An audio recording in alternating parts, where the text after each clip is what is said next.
করেছি আমি, আর যাব না মোল্লা পাড়ায় তওবা করেছি আমি, আর যাব না। তালি দেন, তালি দিলে শয়তান দূরে বসিয়ে যাব। পাড়ায় তওবা করে আমার মুর্শিদ কেবলার ফাক নামে কসম খেয়েছি, আমার কাশেম বাবার ফাক নামে কসম খেয়েছি আমি, আর যাব না ভণ্ড মোল্লার কাছে তওবা করেছি আমি, আর যাব না মোল্লা পাড়ায় তওবা করেছি। মুর্শিদ খোদা মুর্শিদ রাসুল দিলে মুখে করছি কবুল, মুর্শিদ খোদা মুর্শিদ রাসুল দিলে মুখে করছি কবুল। শুনে মোল্লার গোষ্ঠী ফতুয়া দিল আমি নাকি কাফের হইয়াছি, শুনে মোল্লার গোষ্ঠী ফতুয়া দিল আমি নাকি কাফের হইয়াছি আমি, আর যাব না মোল্লা পাড়ায়।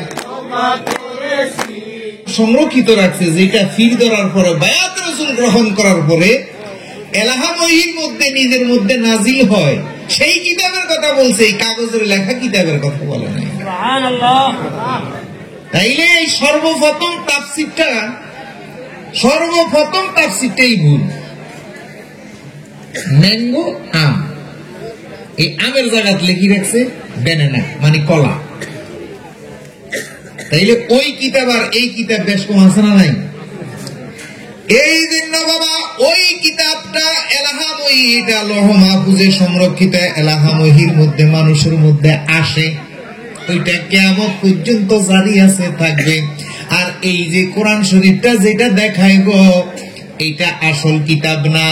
এই জন্য এইটা আকাম কুকাম করি ধরে বলৎকারী করে, এটা যেখানে ট্রেনিং দেওয়া হয়, এইটা যেখানে পড়ানো হয়, সেখানে আকাম কুকাম করে, সিটারি করে, লুচ্চামি করে, চুরি কইরা এইটার মধ্যে হাত দিয়া কয় আমি এটা করি নাই, কয় কি কয় না? তাইলে এটা আসল না। এই জন্য এটা দিয়া তাবিজ করা যায়, সিটারি করা যায়, বাটফারি করা যায়, এটা দিয়া ভিক্ষা করা যায়, এটা দিয়া ধর্ম ব্যবসা করা যায়।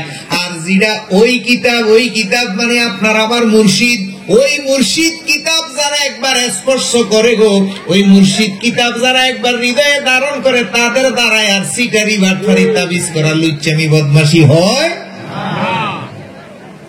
তাইলে সর্বপ্রথম যে আলিফ লাম মিম যালিকাল কিতাব, এটার শব্দের অর্থ কি?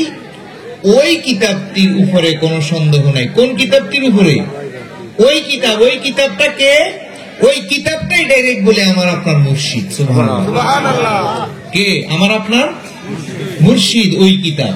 আর যদি হাজাল কিতাব হয়, যে আমার এখানে আজকে মুফতি আছে, কয়েকজন মুফতি আমার সাথে আসছে, একজন আলেম আমার পাশে যিনি বসা আছে, উনি ঢাকায়, উনি খুলনা আলিয়া থেকে টাইটেল কামেল করা। আর এখানে অনেকগুলো মিডিয়া আছে, কথাগুলো সারা বিশ্বে যাবে, আজকে এই দৌলতপুর না সারা ওয়ার্ল্ডে যাবে কথাগুলো। তাইলে কথাগুলো যদি ভুল হয়, তাইলে তো সারা জাহানের মানুষও ভুল পথে চলে যাবে। তাইলে সর্বপ্রথম যে তাফসীরটা আলিফ লাম মিম যালিকাল কিতাব, এরা বুঝায় যালিকাল কিতাব কইয়া কয় এই কিতাবটা, এই কিতাব না, ওই কিতাব। কোন কিতাব? মানুষ তুইয়া খোদা বোঝ, এই মন্ত্রণাকে দিয়াছে। মানুষ বোঝ খোদা খোঁজ, মানুষ বোঝ খোদা খোঁজ, পাতায় পাতায় সাক্ষী আছে। মানুষ তুইয়া খোদা বোঝ, এই মন্ত্রণাকে দিয়াছে। ও বাবা ধরেন, তাইলে যালিকাল কিতাব, ওই কিতাবটি, ওই কিতাবটা কোথায়? ওই কিতাবটাই আল্লাহ পাহাড়ের দিতে চাইছে, পাহাড়ের নেয় নাই। সাগরের দিতে চাইছে, সাগরের লয় নাই। ওই কিতাবটাই সারা দুনিয়াকে দিতে চাইছে, নেয় নাই। শেষ মুহূর্তে আল্লাহ ওই কিতাবটা লৌহে মাহফুজে মানি ওলি আল্লাহ মুর্শিদের হক্কানি আল্লাহ মুখী আল্লাহওয়ালা এই লৌহে মাহফুজের মধ্যে সংরক্ষণ করছে। জোরে কোন আলহামদুলিল্লাহ। তাইলে বাবা আবার দেখেন, কুল হু আল্লাহু আহাদ, কুল হু আল্লাহ আল্লাহুস সামাদ। আহাদ শব্দের অর্থ কি? আর এরা বলে আল্লাহ এক। দেখেন প্রত্যেকটা তাফসিরে লেখা আছে হে নবী বলুন আল্লাহ এক, হে নবী বলুন। বাবা যদি আল্লাহ এক হয় এই কথাটা শিরক। এই কথাটা কি? শিরক। আল্লাহর সাথে কাউকে শরীক করা যাবে? আল্লাহ আল্লাহ আল্লাহ। আল্লাহু আকবার, আল্লাহু আকবার, আল্লাহ বড়, এই কথাটাও শিরক। এই কথাটা কি? যদি বড় হয় তাইলে ছোট কেউ আছে, আবার যদি বড় হয় তাইলে আরো বড় কেউ আছে। তাহলে বাবা দৌলতপুর গ্রামের মধ্যে যে আল্লাহু আকবার ধ্বনি দিতেছে মিনারের মধ্যে, এই গ্রামের কেউ নিশ্চয়ই কইতেছে ছোট আল্লাহ, ছোট আল্লাহ। এর লেগে হে মাইকে জোরে কইতেছে বড় আল্লাহ। হ্যাঁ, কেউ কি কয় ছোট আল্লাহ? তো তাইলে হে সিলে কইব কা 5 ওয়াক্ত 5 বার যা আল্লাহ বড়। এখন আল্লাহ যদি কুল আল্লাহু আহাদ, যদি আল্লাহ এক দেখেন প্রত্যেক তাফসিরে লেখা আছে, তাইলে বাবা একেরই কিন্তু ভাঙ্গা যায় 16 আনা 1 আনা। 100 ভাগ করলে 100 হইছে 1 টাকা। 8 আনা ভাগ করলে একের 2 ভাগ করলে 1 ভাগ হয় 8 আনা। তাইলে আল্লাহ ভাগ হইছে নি? আল্লাহরে ভাগ করা যাইব? ভাগ করা যাবে আল্লাহকে? তাইলে আল্লাহকে এক বলা যাবে? এইভাবে আহাদ শব্দের অর্থ কি? আর এটাকে ওয়াহিদ ইতনিন তালাতা আরবা খামসা ওয়াহিদ বলা হয়েছে। আহাদ আর ওয়াহিদ বেশ কম আছে না নাই? খালা হালা বেশ কম আছে না নাই? খালা হইলো মারবেন খালা, আর হালা হইলো বিয়ে করার পরে বউর ভাই। এখন বউয়ের ভাইয়ের সাথে খালা হালা বেশ কম আছে না নাই? তাইলে বাবা আরবি ভাষা পৃথিবীতে আর কোন ভাষা তো কঠিন নাই, আরবি ভাষা যত কঠিন। আপনি যদি আলহামদুলিল্লাহ যদি বলেন, হা কোনার মতো জিম হা, আমাদের দেশে ওই যে আমটাম ফড়া, এটাকে কি বলে? কোটা, বা আমাদের দেশে টোটা টোটা, এটারে বলে হা। আর ইয়ার আগে একটা হা আছে, এটারে কয় গোল হা। হাই হুটকি হাই হাউয়াজ দুইজনের দুইটা নাম। আমার এই ওয়াজ গুলা আলেমরা ছাড়া বুঝবে না, আর আমি আলেমদের জন্যই করতেছি, আপনাদের জন্য না। কেন আমার থেকে বড় আশ্চর্য লাগে, মুফতি হইছে, মুহাদ্দিস হইছে, শাইখুল হাদিস হইছে, কোরআনের A to Z বুঝে, কিন্তু যখনই সঠিক সত্য কথাগুলো আসে এইগুলা তারা বুঝে না। যখনই কোরআনের সত্য কথাগুলো আসে এইগুলা তারা বুঝে না। এই টোনার যে লাগায় জিম হা, এই হা দিয়া যদি বলেন আলহামদুলিল্লাহ,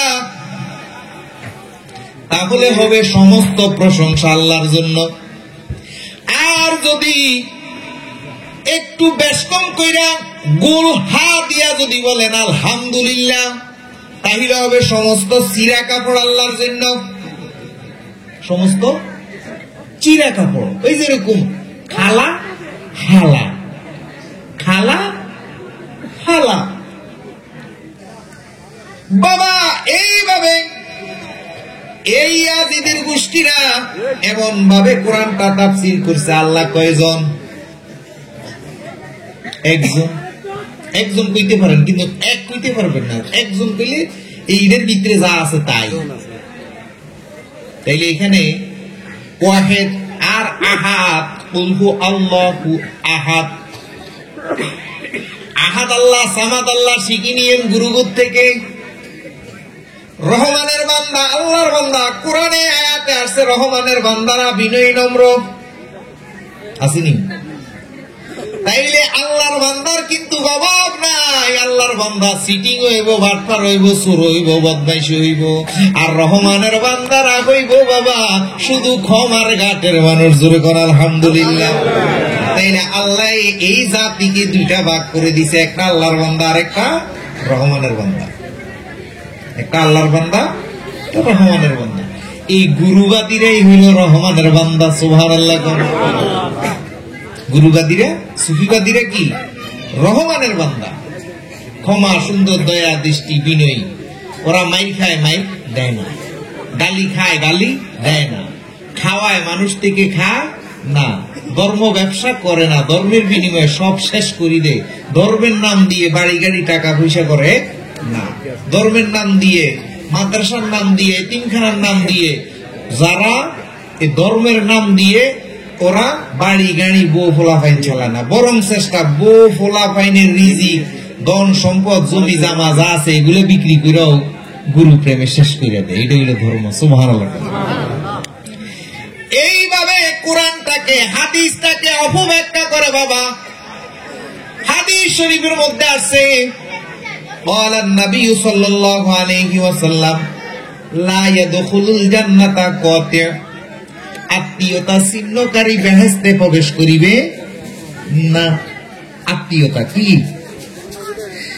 এখন আমাদেরকে শিখাইছে, মেয়ে বিয়ে দিছি ওইটা আত্মীয়, ছেলে বিয়ে করাইছি ওইটা আত্মীয়, খালার বাড়ি আত্মীয়, নানার বাড়ি আত্মীয়, যেটা যেটি এরা হইল আত্মীয়। না না না, এটা হইল রক্তীয়। এটা কি? রক্তীয়।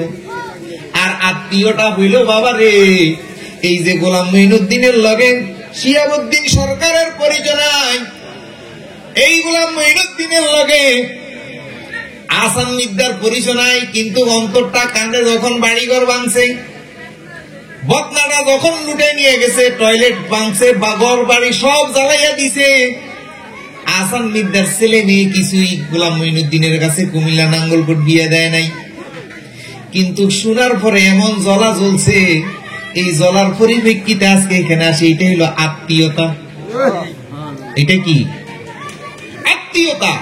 আল্লাহ রাসূলের সাথে আমাদের কি আত্মীয়তা, নামে বিয়ে দিছি। এই আলেম রুফি জাহেলরা আত্মীয়তাটাকে নিচে দাফন কইরা রক্তীয়টারে আত্মীয় বানাইছে। রক্তীয়টারে কি বানাইছে? ছেলের বউ, মেয়ের বউ, দাদার বউ, দাদির বউ, এগুলার কি বানাইছে? আত্মীয়। আসলে এগুলো আত্মীয় না, এগুলো কি? রক্তীয়। আত্মীয়কে এই যে দিদার, কি আপনার গুরুর নাম?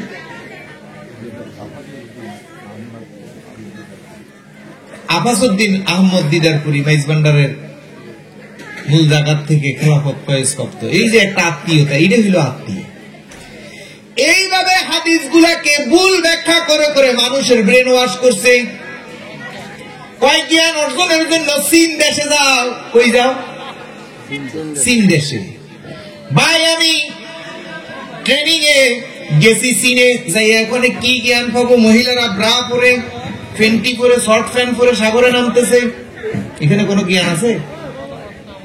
কিরা আল্লাহর রাসূল তো মিথ্যা কইতে পারে না যে জ্ঞানের জন্য চীন দেশে যাও। নিশ্চয়ই কি কোনো জ্ঞান আছে? কিছুই নাই। খুঁজা পাইলাম একজন নবীর মাজার আর একজন অলির মাজার, আর কিছুই নাই। তাইলে এটা কেমনে? পরে আমি হাদিসটার মধ্যে ঢুকলাম, আসলে চীন দেশের কথা কয় নাই, আল্লাহ রাসূল বলে গেছে যারা চীনে তাদের কাছে যাওয়ার জন্য। সুবহানাল্লাহ। এই ৫৫ এর লগে সরসিকা সি দন্তান্ন কি হয়েছে? চীন। এই দন্তান্নর লগে আকারটা দিলে হয় চীনা। আকারটা দিলে কি হয়? আল্লাহ রাসূল বলতেছে চীনা লোকের কাছে যাইতো। আর আজকে শিহাবুদ্দিন সরকার কোরআন শরীফ থেকে আয়াত দলিল দিছে, সূরা ফুরকানের ৫৯ নম্বর আয়াত বলছে যারা খবর জানে তাদের কাছে যাও। যারা আল্লাহ চিনে, আল্লাহর খবর জানে তাদের কাছে যাওয়ার জন্য। তাইলে হাদিসের সাথে কোরআনের মিল আছে না নাই? এই আলেম রুফি জাহেলরা এই ৫৫ এর সাথে আকারটা কাইটা চীন লাগাই দিছে, কই চীন দেশে যাও। তাইলে হবে কি? চীনা লোক। কেন? চীনা লোকের কাছে গেলে তো এদের ধর্ম ব্যবসা বন্ধ হয়ে যাবে। এই একজন ওলি আল্লাহর কাছে, আফাসউদ্দিন দিদারপুরীর কাছে গেলেই তো আসল জিনিস জেনে যাবে। আজকে গোলাম মঈনুদ্দিনের উপরে, মাইনুল কবিরের উপরে হামলা কেন? যে এরা সত্য কথা কইয়া দিলে এদের ধর্ম ব্যবসার ১২টা বেজে যাবে, এই জন্য এদেরকে অ্যাটাক করে, এদেরকে হত্যা করো। নাইলে আর কোনো কিছু জাগালেই গঞ্জাম নাই। জাগা জমিন নিয়ে আমাদের সাথে দ্বন্দ্ব না, আমাদের সাথে দ্বন্দ্বই হলো আমরা কোরআনের সঠিক কথাটা পাবলিশ করে দিছি, এই জন্য আরো গানও লিখছি আমি। আর যাবো না মোল্লা পাড়ায় তওবা, আমি আর যাবো না, তালি দেন, তালি দিলে শয়তান দূরে বসিয়ে যাব, পাড়ায় তওবা করে আমার মুর্শিদ কেবলার ফাক নামে কসম খেয়েছি, আমার কাশেম বাবার ফাক নামে কসম খেয়েছি, আমি আর যাবো না ভণ্ড মোল্লার কাছে তওবা, আমি আর যাবো না মোল্লা পাড়ায় তওবা।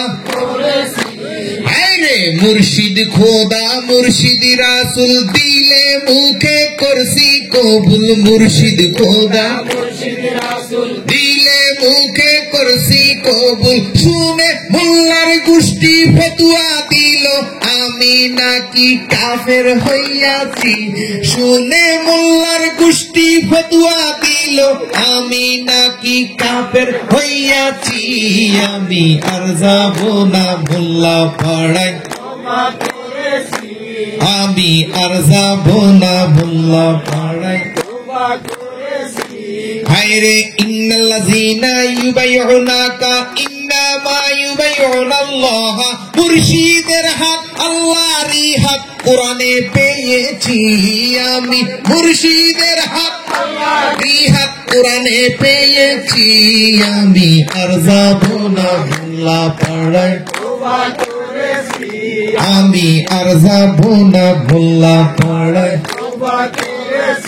এখন মোল্লা পাড়ায় কেমনে যাইতাম? হাদিসের ভুল ব্যাখ্যা করে রাখছে, কোরআনের ভুল ব্যাখ্যা করে রাখছে। হাদিসে কয় চীনা লোকের কাছে যাইতো, কোরআন শরীফের সূরা ফুরকানের 25 নম্বর সূরার 59 নম্বর আয়াতে কয় যারা চীনে তাদের কাছে যাইতো, আর মোল্লায় কয় চীন দেশে যাইতো। এই মোল্লার কাছে যাওয়া যাইব না, এই মুফতির কাছে যাওয়া যাইব? আমারে কয় আফাজউদ্দিনের কাছে আল্লাহ কইতেছে আল্লাহর কোরআনে, আফাজউদ্দিনের কাছে গেলেই তুমি আসল তত্ত্ব পেয়ে যাইবা।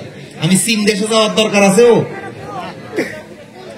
তাইলে বাবা এবারে আসেন, এই যে মোল্লার গোষ্ঠী বাড়িঘর কবর ভাঙতেছে, মাজার ভাঙতেছে, উঁচা কবর ভাঙার কথা হাদিসে আসছে। কি কবরের কথা? দেখবেন তারা বয়ানও করছে। এখন আঙ্গ কিছু সুন্নি আলেম, বড় বড় মুফতি মুহাদ্দিস, এরাও কোরআন হাদিস বুঝে না, এরাও হেদের লগে তাল মিলায় কয় না মুসলমানের কবরের কথা কয় নাই, কইছে ইহুদির কবরের কথা। এই ওয়াজটা শুনছেন না? দেখছেন? এরা কয় ইহুদির কবর। এই মিয়া, ইহুদি কি আমার আপনার শত্রু? ইহুদির কবর ভাঙ্গার আঙ্গ কোনো দরকার আছে? এরা উঁচা কবর না, এরা 10 তলা কবর বানাইলে আমার আপনার সমস্যা আছে? আমনের জাগাত বানায়, আমার জাগাত বানায়, আমার টাকা খরচ করতেছে, আমনের টাকা খরচ করতেছে, তোরে তো জলেকা। আজকে আসন মিদ্যার শখ হয়েছে, তার কিছু টাকা পয়সা যায় পাইছে, ভক্তবিন্দুরা দিছে, সে একটু খিচুড়ি টিচুড়ি বাইকটা একটু আল্লাহ রাসূলের কথা কয়, তোরে তো জলেকা। নিশ্চয় তোর ভিতরে শয়তানের বসবাস। তোর ভিতরে কিসের বসবাস? শয়তানের বসবাস। এই জন্য শয়তানের ভালো কিছু ভালো লাগে। আজকের এই মাহফিল হওয়াতে শয়তান খুশি না বেজার? শয়তান খুশি না বেজার? বেজার। গতকালকে রাত্রেও নাক টেনে ঘুমাইছে আল্লাহ রসুলের নাম সবকিছু বুইলা। আর আজকে শীতের মধ্যে এই দৌলতপুর বাসামারা গ্রামের মধ্যে মাওলার সামনে নিয়ে বসে গেছে, তাই শয়তান বেজার না? 100% বেজার হয়ে গেছে। আরে কি করলাম? ঠিক না? ঠিক। তাইলে বাবা আমাদের মুফতিরাও সুন্দর ব্যাখ্যা করে, কয় ইহুদিদের কবরের কথা কইছে, মুসলমানের কবর না। পরে আমার ভিতরে খটকা লাগলো, কেন সুন্নি এবং ওহাবি এই ফিট আর ওই ফিট, এই ফিট আর এই ফিট আর, এটা আমি আগে থেকে জানি। কেন এরা সুবিধা যেন দি পায়, টাকা যেন পায়, সেদিকে মাথা বিক্রি করে। আর এরা কি করে? ক্ষমতা যেন পায়, সেদিকে মাথা বেছে।